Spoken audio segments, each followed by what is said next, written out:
¿Estamos realmente conscientes que somos parte de la naturaleza y que sin ella no podemos vivir? ¿Cómo podemos trabajar juntos en este mundo global para encontrar soluciones sin perder el enfoque en el local? ¿Qué papel tiene la educación en todo este proceso?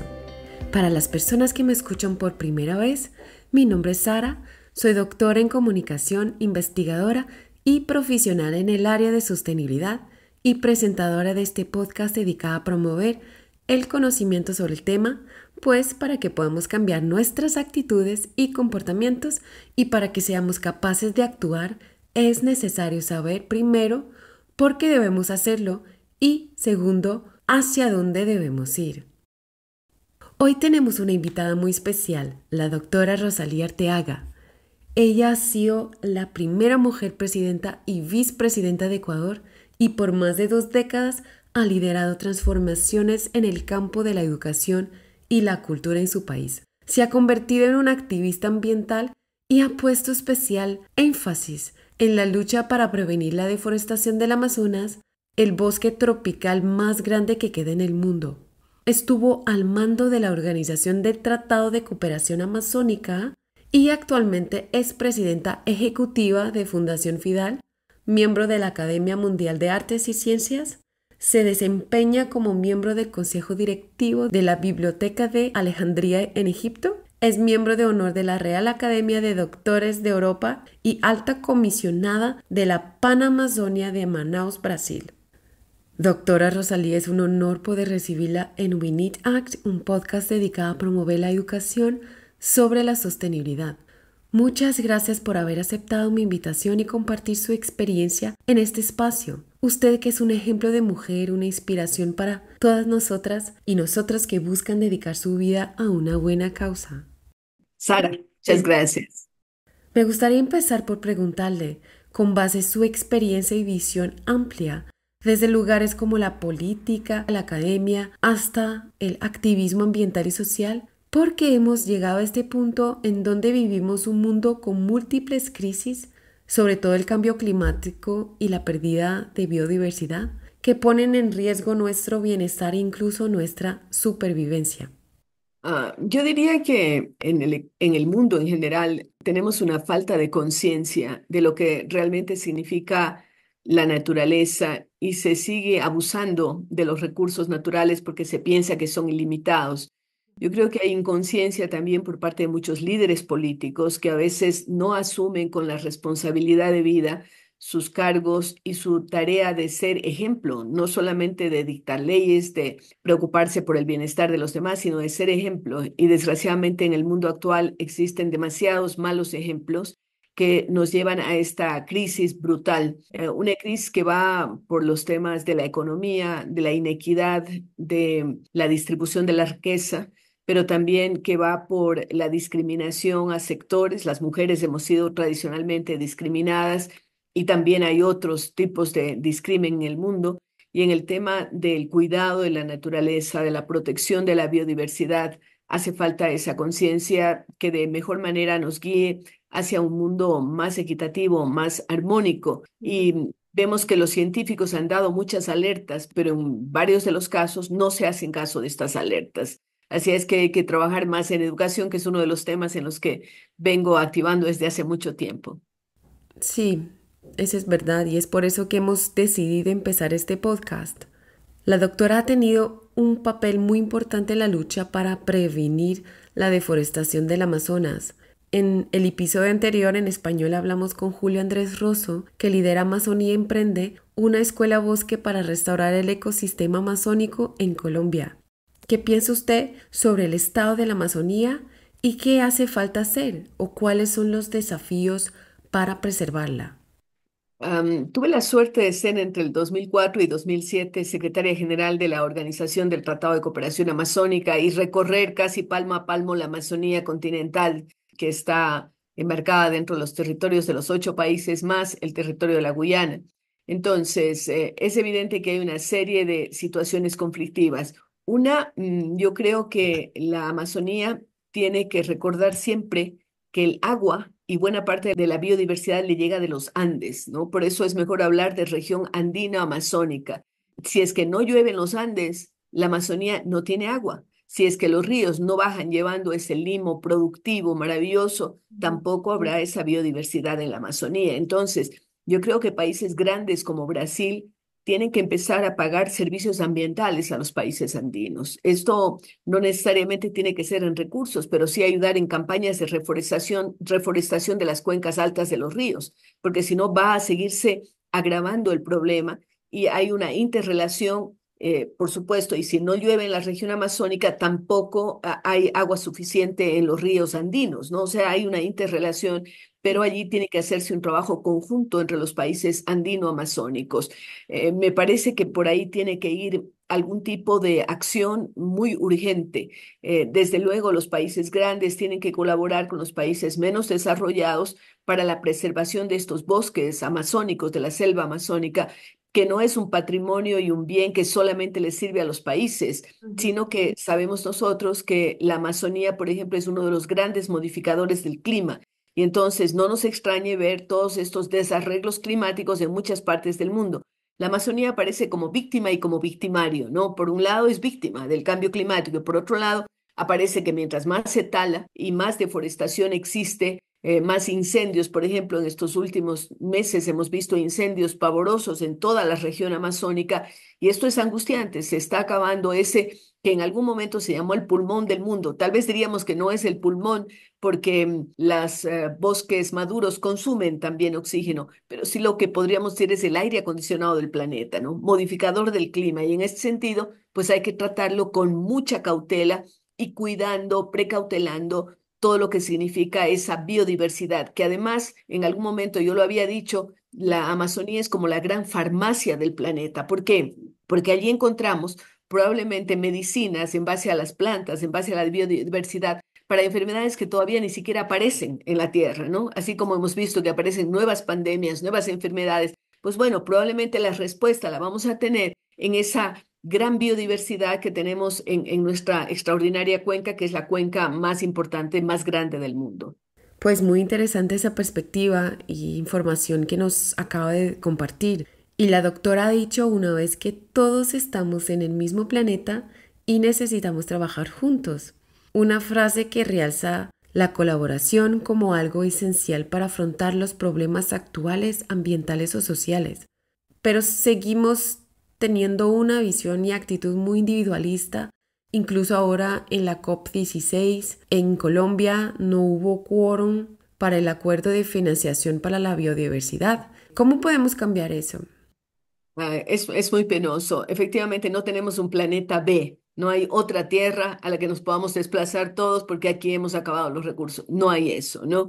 Alguien está hablando que tal vez hay agua en Marte, que tal vez haya algún depósito en algún planeta, pero evidentemente esos son elucubraciones por un lado y por otro lado realmente muy irreal pensar, porque alguien dice colonias en otros planetas, pero no, no encontramos ese planeta B. Tenemos que encontrar soluciones para todos los habitantes del planeta. Es penoso lo que ocurre en las cumbres climáticas, en las COP, porque evidentemente los países tienen muchos intereses, ¿no? Cada país tiene sus intereses.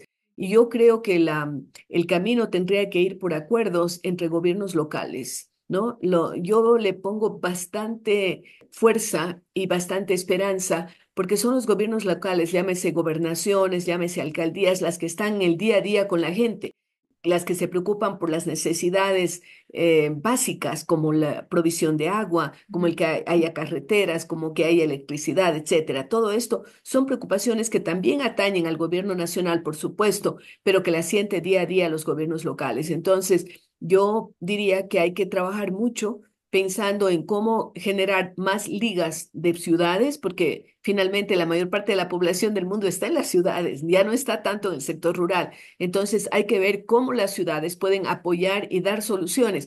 Por ahí vemos que en algunos países, pues bueno, las ciudades están pioneras en el tema de preservación del agua, son pioneras en recolección, clasificación y luego disposición de la basura, que es uno de los grandes problemas que tenemos en el mundo, cómo darle viabilidad a temas de emprendimiento. Es decir, todo va por las ciudades y entonces allí debemos poner más esfuerzo, por supuesto, sin dejar de caer lo que se puede hacer por parte de los gobiernos nacionales.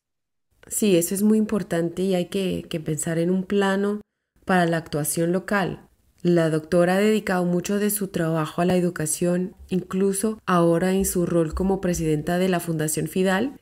¿Qué tipo de educación es importante para que las personas puedan contribuir en la solución de los problemas de hoy en día?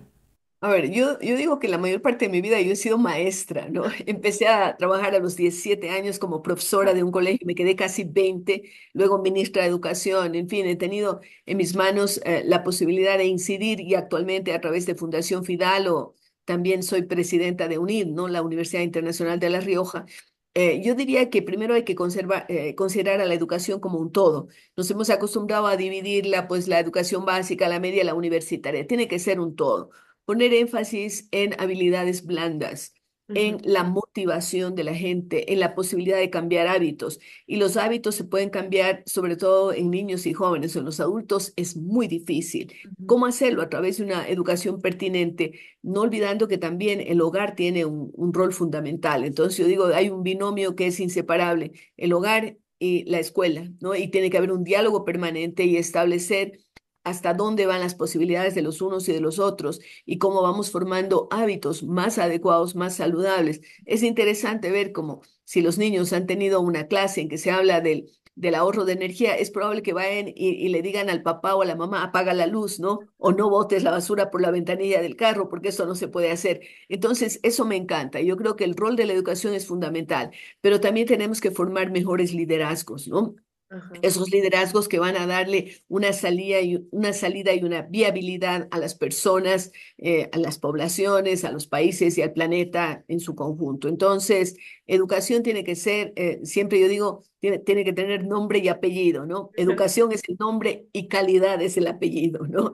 Y tiene que ser sustentable o sostenible, como queramos llamarlo.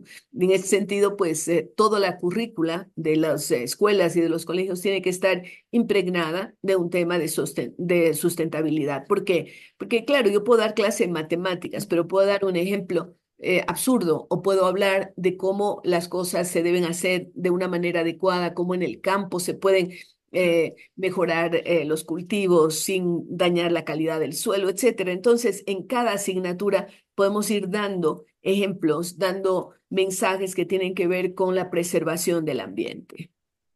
Eso es verdad. E incluso hemos empezado ahora un programa educativo en sostenibilidad en Colombia para niños y niñas de los 6 a los 12 años y es a través de ellos que podemos regenerar nuestra visión y conexión con la naturaleza. Entonces le pregunto, ¿cuál es su mayor preocupación en la actualidad? A ver, por supuesto que esto que hemos mencionado, cambio climático, ¿no? Está avanzando a pasos agigantados. Estamos ya llegando al punto de no retorno, en Mm, donde lo único que nos va a quedar es adaptarnos y, por supuesto, no empeorar la situación. Estaba leyendo hace no mucho un libro maravilloso que es una biografía de Humboldt, de este gran naturalista que vivió hace 200 años.